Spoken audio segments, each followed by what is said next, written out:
नमस्कार, आप देख रहे हैं बहस बिहार की और आपके साथ मैं हूं विवेक। बहस कह लीजिए, चर्चा कह लीजिए, क्योंकि अब बिहार में हवाई क्रांति होगी। विदेशी उड़ानों के लिए भी तैयार रहना होगा। पटना एयरपोर्ट का कायाकल्प होगा। इसके साथ कई और भी जिले हैं और कई एयरपोर्ट्स हैं जिसके विकास को लेकर चिट्ठी आई है दिल्ली से। हम आपको बताएं कि नागरिक उड्डयन मंत्री का सीएम नीतीश कुमार को एक पत्र आया है। सीएम को एविएशन मिनिस्ट्री की चिट्ठी में कई बातें लिखी गई हैं और ये पूरे एयरपोर्ट के प्रारूप को बदल देने वाली चिट्ठी है। अगर यह संभव हो जाता है और सीएम की तरफ से, राज्य सरकार की तरफ से अगर स्वीकृति मिलती है तो फिर यहीं से हवाई यात्रा होगी और वो हवाई यात्रा देश ही नहीं बल्कि विदेशों तक होगी और बिहार को भी मौका मिलेगा बाहर की दुनिया के लोगों को जानने का। तो यह बेहद जरूरी है। सबसे पहले एक रिपोर्ट आपको दिखाते हैं, उसके बाद बात करेंगे।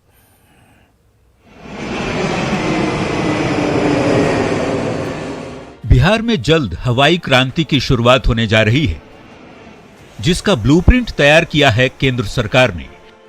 इसे लेकर केंद्रीय नागरिक उड्डयन मंत्री ज्योतिरादित्य सिंधिया ने बिहार के मुख्यमंत्री नीतीश कुमार को पत्र लिखा है। पत्र में राज्य के अंदर एविएशन इंफ्रास्ट्रक्चर के विस्तार के लिए मुख्यमंत्री से जमीन उपलब्ध कराने के मामले में व्यक्तिगत हस्तक्षेप का अनुरोध किया गया है। पत्र के मुताबिक पटना एयरपोर्ट पर रनवे एक्सटेंशन के लिए 49.5 एकड़ जमीन की जरूरत है। पटना में टैक्सी ट्रैक, DVOR उपकरण सहित कई योजनाओं का प्रस्ताव है, जबकि पूर्णिया एयरपोर्ट के विकास के लिए 50 एकड़ जमीन की जरूरत है। रक्सौल एयरपोर्ट के विकास के लिए 121 एकड़ जमीन चाहिए। रक्सौल एयरपोर्ट को ATR 72 टाइप एयरक्राफ्ट के लिए विकसित किया जाएगा। वहीं मुजफ्फरपुर एयरपोर्ट पर ऑपरेशन के लिए 475 एकड़ की जरूरत है, क्योंकि मुजफ्फरपुर एयरपोर्ट को A320 एयरक्राफ्ट के लिए विकसित किया जाएगा। दरभंगा में नए सिविल एन्क्लेव और CAT-1 लाइट सिस्टम के लिए 78 एकड़ जमीन की जरूरत है, ताकि पटना और दरभंगा एयरपोर्ट का विस्तार किया जा सके, जबकि बाकी जगहों पर नई सेवाएं शुरू हो सकें। कुल 5 ऐसे जिले हैं जिनमें रक्सौल, पूर्णिया, मुजफ्फरपुर, पटना और दरभंगा ये सभी एयरपोर्ट हैं जिसमें 50 एकड़ से लेकर 475 एकड़ तक जमीन आवंटन करने की मांग की गई है। साथ ही सीएम नीतीश कुमार से यह भी अपील की गई है कि अधिकारियों को निर्देश दें कि जमीन आवंटन करने में वो सहयोग करें। दरअसल सरकार की योजना है कि पटना और गया से शुरू होने वाली अंतर्राष्ट्रीय उड़ानों को व्यवहारिक बनाया जाए। पटना एयरपोर्ट का विस्तार कर काठमांडू और दुबई के लिए अंतर्राष्ट्रीय उड़ान की शुरुआत की जाए, ताकि गया से बैंकॉक, काठमांडू और यांगून के लिए उड़ानें शुरू हो सकें। केंद्र की योजना देश में एयरपोर्ट विस्तार पर 4 से 5 साल में 20,000 करोड़ रुपए निवेश करने का है, जिसमें बिहार भी शामिल। न्यूज़ 18 के लिए पटना से रजनीश कुमार के साथ ब्यूरो रिपोर्ट। चलिए, इस रिपोर्ट में पूरा सार है कि आखिर कैसे होगा, कब होगा, कितने रुपए का खर्च होगा और इसमें यात्रा करने वाले यात्रियों की परेशानी तो दूर होगी ही, खासकर विमान को उड़ाने वाले पायलटों की भी परेशानी दूर होगी, जो लगातार वो कहते आए हैं कि राजधानी पटना, खासकर पटना एयरपोर्ट जो है उसे लैंड करना ये थोड़ा मुश्किल सा होता है। कई बार हम लोग सुन चुके हैं। तो इस पर बात करने के लिए कई लोग हमारे साथ हैं। पूर्व पायलट भी हैं, पूर्व फ्लाइंग ऑफिसर भी हमारे साथ मौजूद हैं। चलिए परिचय कराते हैं। शंभू प्रसाद सिन्हा जी, पूर्व पायलट हमारे साथ मौजूद है, बहुत बहुत स्वागत है सर। SK सिंह साहब हैं, पूर्व फ्लाइंग ऑफिसर, सर आपका बहुत बहुत स्वागत है। अतुल सिंह है, सिविल एविएशन एक्सपर्ट हैं, बहुत बहुत स्वागत है। ज्ञान रंजन जी हैं, प्रवक्ता कांग्रेस से, और अरविंद सिंह जी प्रवक्ता बीजेपी से, आपका भी बहुत बहुत स्वागत है। सबसे पहले हम जरा चलेंगे जानने के लिए कि मुश्किलों में जो अभी हालात हैं, ऐसे में इस एविएशन इंफ्रास्ट्रक्चर को मजबूत करने की जो बात कही गई है वो तो सही लगती है। जो जमीन एक्वायर की बात कही गई है, कितनी जमीन चाहिए होगी, तो इस पर फैसला राज्य सरकार को लेना है। ये कैसे संभव हो पाएगा, यह जानने से पहले उन तकलीफों को जान लेते हैं जिन्होंने विमान उड़ाया है और उन्होंने परेशानियां झेली हैं। सबसे पहले शंभू प्रसाद सिन्हा जी, आप पूर्व पायलट रह चुके हैं, हमें जरा बताइए क्या परेशानी होती है और एविएशन इंफ्रास्ट्रक्चर को मजबूत करने की बात पर जो जोर दिया जा रहा है, तो किस तरह से मजबूती आएगी? शंभू जी। मैं शुरू करना चाहूंगा कि बिहार का क्या योगदान रहा है एविएशन के फील्ड में। बहुत कम लोगों को पता होगा कि भारत में जब जी, आपकी बात हम सुन पा रहे हैं, आप अपनी बात कहें। जी, पायलट की ट्रेनिंग जब शुरू हुई तो सबसे पहले 2 फ्लाइंग क्लब बने, एक था मुंबई का, दूसरा पटना का। तो हमारा क्या योगदान रहा है बिहार का एविएशन के फील्ड में, ये तो इसी से पता चलता है। मैंने खुद 67 के आसपास बिहार फ्लाइंग क्लब में दाखिला लिया और मुझे गर्व है इस बात का, क्योंकि पटना अच्छे फ्लाइंग क्लब उसकी गिनती होती थी। आज कहाँ है आप बेहतर जानते होंगे। पटना हवाई अड्डा का रनवे लेंथ कम है, हमेशा से यही सुनता आया। एक तरफ ओल्ड सेक्रेटेरिएट, दूसरी तरफ कोई फैक्ट्री, और कुछ भी नहीं किया जा सकता, ऐसा कहा जाता था। जी जी। आज 50 साल से ज्यादा हो गया और आज भी स्थिति वही की वही है, 1 इंच आगे नहीं बढ़ा है। कहीं भी किसी भी एरिया में अगर हम विकास चाहते हैं तो नागरिक उड्डयन का विकास उसमें एक अहम भूमिका रखता है, उसका विकास होना बहुत जरूरी है। बस बिल्कुल, जो परेशानियां सर आपने झेली हैं और जिस तरीके से आप उस समय की बात को कर रहे हैं, आज भी कोई डायग्राम यहां पर कुछ स्ट्रक्चर बदला नहीं है। जरूरी यह था कि उन स्ट्रक्चर से अलग हटकर एक बड़ा और बेहतर इंफ्रास्ट्रक्चर तैयार किया जाए। तो एक पहल तो की गई है, चिट्ठी तो लिखी गई है और बहुत कुछ करना है। कई बार हमने देखा कि पक्षी टकराने की बात होती है, फिर यह कारण बताया गया कि आसपास जो पटना का जो चिड़ियाघर है वहां से परेशानी होती है। तो कई बातें ऐसी होती रही हैं, लेकिन इस एविएशन इंफ्रास्ट्रक्चर को मजबूत करने के लिए क्या करना होगा, आप क्या सोचते हैं? पटना का जो चिड़ियाघर है वहां से परेशानी होती है। फिलहाल तो केंद्रीय मंत्री की तरफ से जो पत्र आया है, मैं काफी इससे उत्साहित हूं और बहुत अच्छा मौका है, इसे मिस नहीं करना चाहिए। 6 हवाई अड्डे अगर विकसित होंगे, जिसमें 2 इंटरनेशनल हैं, गया और पटना, जिसे जोड़ा जाएगा यांगोंग से, बैंकॉक और काठमांडू से, और उसी तरह से 4 और एयरफील्ड जैसे पूर्णिया, दरभंगा, मुजफ्फरपुर और रक्सौल। मुजफ्फरपुर से A320 की फ्लाइंग शुरू होगी। काफी उत्साहित हूँ इन चीजों को सुनकर के मैं, और बहुत अच्छा मौका है और हमें उम्मीद है अपने मुख्यमंत्री जी से कि ये बढ़ चढ़कर इसमें हिस्सा लेंगे। अपना उनकी ताकत है, केंद्रीय मंत्री का सजेशन है, उत्साह है इनका, और मुझे तो लग रहा है शायद अगले साल शुरुआत हो जाए इन चीजों की। जब मैं पायलट था, रिटायर्ड नहीं हुआ था, मेरी इच्छा थी कि मैं भी उस समय लैंड करता। अब तो मैं रिटायर्ड पायलट हूँ, लेकिन फिर भी एज ए पैसेंजर अगर मैं मुजफ्फरपुर आता हूँ, अगर मैं गया जा पाता हूँ, मुझे अच्छा लगेगा। तो फिर ये कितना महत्वपूर्ण हो जाता है, वो जो चिट्ठी आई है, दिल्ली से चिट्ठी आई है, और एज पूर्व कैप्टन के लिहाज से हम आपसे जानना चाहेंगे कितना इंपॉर्टेंट है, कितना महत्वपूर्ण है वो चिट्ठी, कितनी अहमियत रखती है? काफी महत्वपूर्ण है। मुख्यमंत्री को तो केवल यही करना है कि उन्हें जमीन का दे देना है, और मुख्यमंत्री के लिए ये कोई बड़ी बात नहीं है, बहुत आसान चीज है। वो पटना में मांग रहे हैं 49.5 एकड़, पूर्णिया का भी कुछ ऐसा ही है, 50 एकड़ मांग रहे हैं। ये तो कोई ज्यादा नहीं है, इतना तो मुख्यमंत्री जब चाहें तब कर सकते हैं। और मुजफ्फरपुर जैसी जगह से, रक्सौल जैसी जगह से जहाज का A320 का उतरना उड़ना क्रांतिकारी परिवर्तन ला देगा उस एरिया में हर तरह से। उन परेशानियों का भी सर हम चाहेंगे कि आप जिक्र करें। कई बार आप विमान लेकर उड़े होंगे, लैंड किए होंगे, तब से लेकर अब की जो वहां की जो भौगोलिक परिस्थितियां, उनमें कोई बदलाव नहीं है। अब जरूर कहा जा रहा है कि इंफ्रास्ट्रक्चर को डेवलप करने के लिए हम कोशिश करने वाले हैं। तो हमें जरा बताइए, अपनी परेशानियां आप जरूर बताइए, और आज तक जो परेशानियां चली आ रही होंगी, नए पायलट्स को भी जो परेशानियां झेलनी पड़ रही होंगी। परेशानियों का जहां तक कहा जाए तो पटना हवाई अड्डा छोटे हवाई अड्डा में इसकी गिनती होती है, और कोई भी पायलट जब लाइसेंस ले लेता है किसी जहाज का, वो कमांडर बन जाता है, तो इसका ये मानी नहीं कि वो पटना उतर सकता है। पटना के लिए फिर से उसे चेक करना पड़ता है, अलग से इंस्ट्रक्टर उसकी ट्रेनिंग देते हैं और उसका चेक लेते हैं, क्योंकि वो छोटा हवाई अड्डा गिना जाता है। 6000 फीट से कम या उसके आसपास वालों को छोटा हवाई अड्डा ही कहा जाता है। दिक्कत उसमें यह होती है कि गर्मी के मौसम में जब टेम्परेचर हाई होता है, डेंसिटी कम हो जाती है एयर की, तो फिर तो वहां से हम पूरा वजन लेकर उठ ही नहीं सकते हैं। ढेर सारे पैसेंजर छोड़ना पड़ता है, ढेर सारा सामान छोड़ना पड़ता है, और घाटे का काम हो जाता है किसी भी एयरलाइन के लिए पटना से ऑपरेट कर पाना।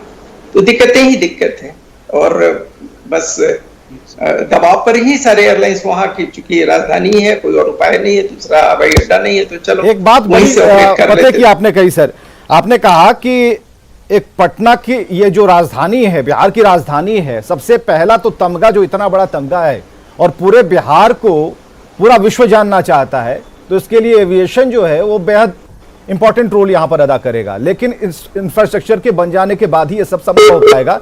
आप तकलीफों परेशानियों की बात करते थे, जरा हम आगे बढ़ते हैं। एसके सिंह साहब हमारे साथ, पूर्व फ्लाइंग ऑफिसर हमारे साथ मौजूद हैं। एसके सिंह साहब, तकलीफ तो सभी को होती है, जो तकलीफ पायलट झेलते हैं, जो तकलीफ यात्री झेलते हैं, और कभी कभी जब हमारा आना जाना जब होता है तो हम भी देखते हैं कि क्या ये एयरपोर्ट है क्या।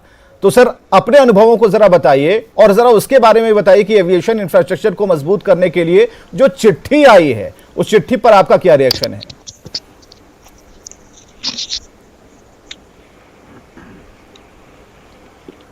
सवाल किससे पूछा गया है? जी जी, एसके सिंह साहब से। हेलो जी एसके सिंह साहब, आप हमें सुन पा रहे हैं? जी, सबसे पहले मैं आपको धन्यवाद देता हूं, आपको अपने चैनल से कनेक्ट कराने के लिए। मैं इतना ही बता सकता हूं कि कहीं भी बिहार में जमीन एक्वायर करना सबसे बहुत बड़ी समस्या है। जी हेलो, मेरी आवाज सुनाई दे रही है? बिल्कुल, आपकी आवाज आ रही है। मैं ये बता रहा था कि बिहार में जमीन एक्वायर करना बहुत बड़ी समस्या है, क्योंकि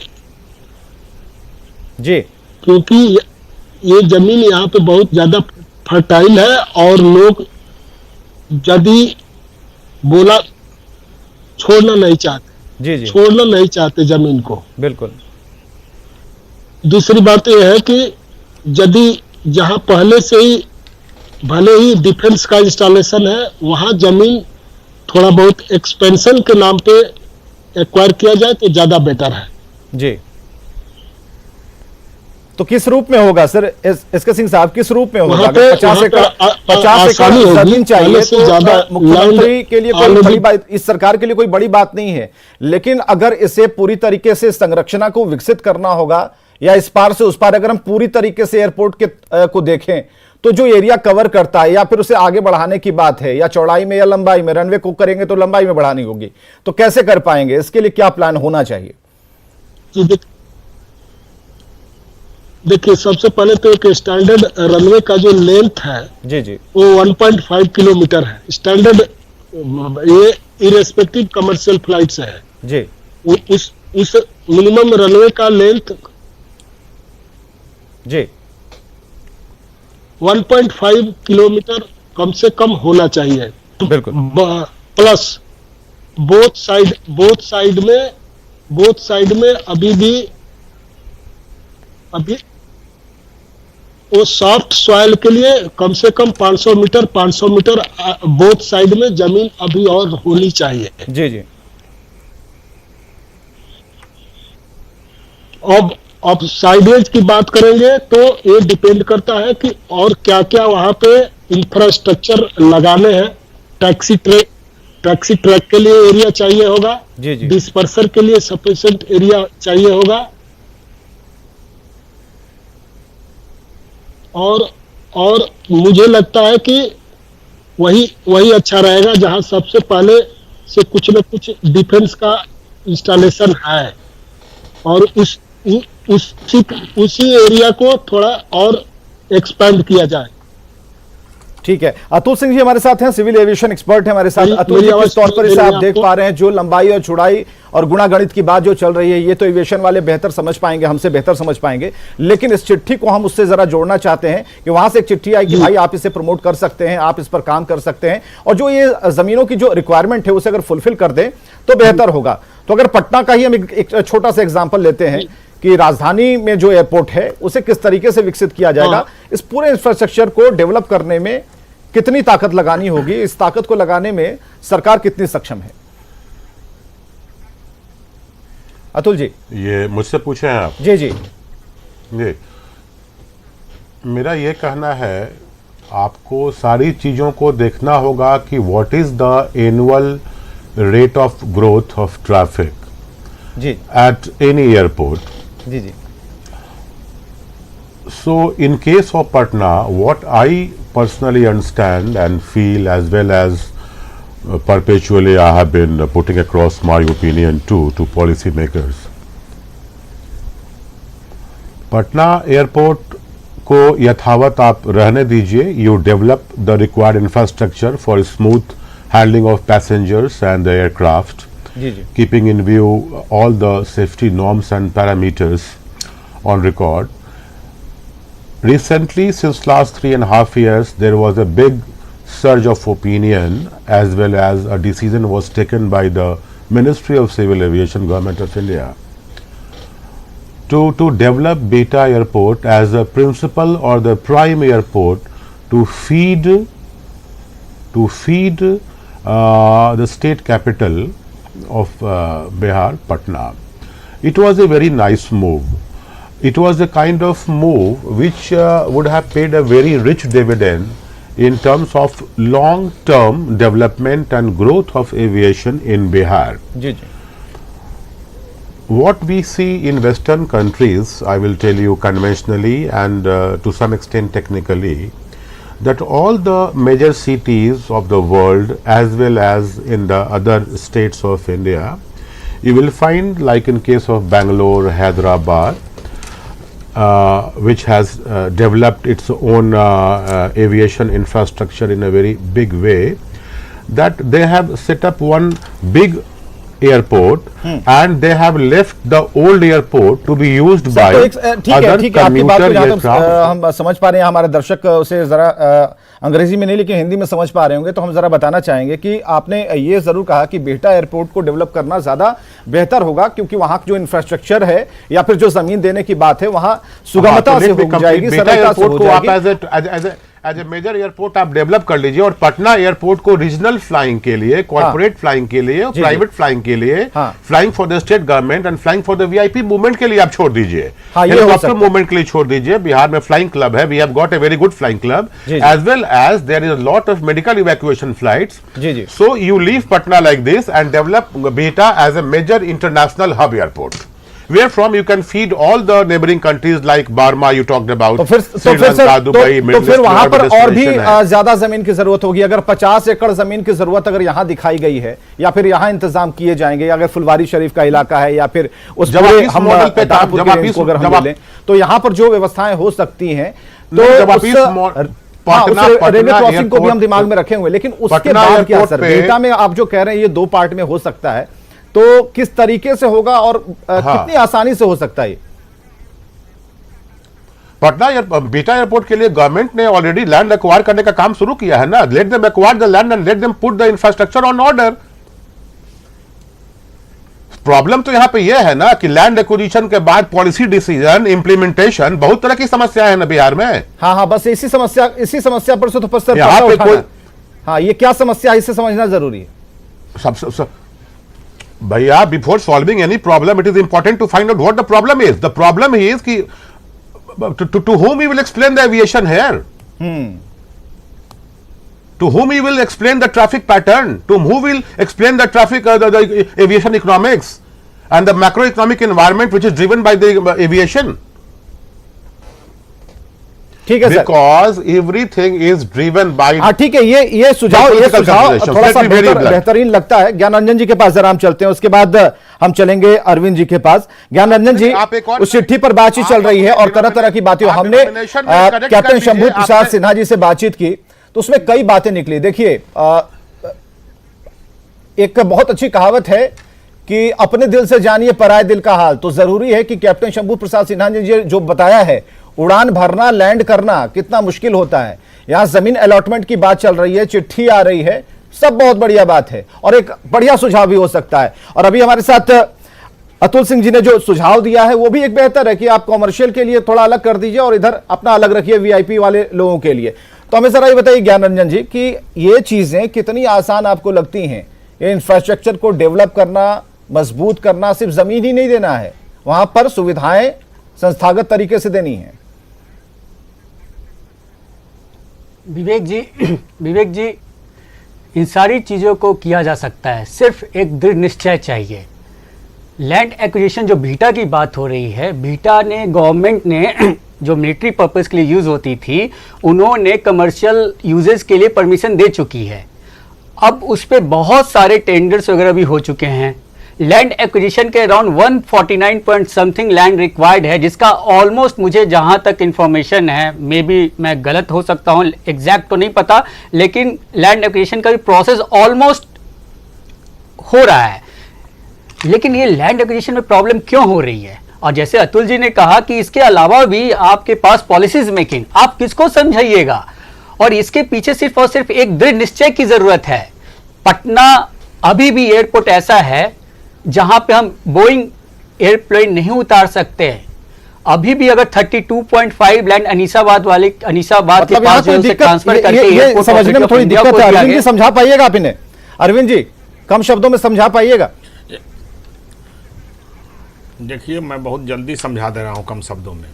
कांग्रेस अपने पूरे शासनकाल में पटना राजधानी में एक एयरपोर्ट बनवा सका है, लेकिन माननीय प्रधानमंत्री जी ने कहा था कि हवाई चप्पल पहनने वाले को मैं हवाई जहाज में सफर कराऊंगा। कितने लोग चल पाए? धैर्य से सुना जाए। कितने लोग हवाई चप्पल वाले चल पाए? विवेक जी, ये तो बिल्कुल व्यंग्यात्मक है, हंसने वाली बात है। सुनिए पहले, हवाई चप्पल एक कहानी बना रहे हैं। इतने गंभीर मुद्दा पे, बिहार के मुद्दे पे हम बात करने आए हैं, और ये हवाई चप्पल की बात करें। कितने लोग, आज फ्लाइट की टिकट कहां से कहां आ गई? जितने पहले 10 रुपए थी तो अब 100 रुपए होगी। क्या हवाई चप्पल वाले उसको अफोर्ड कर पाएंगे?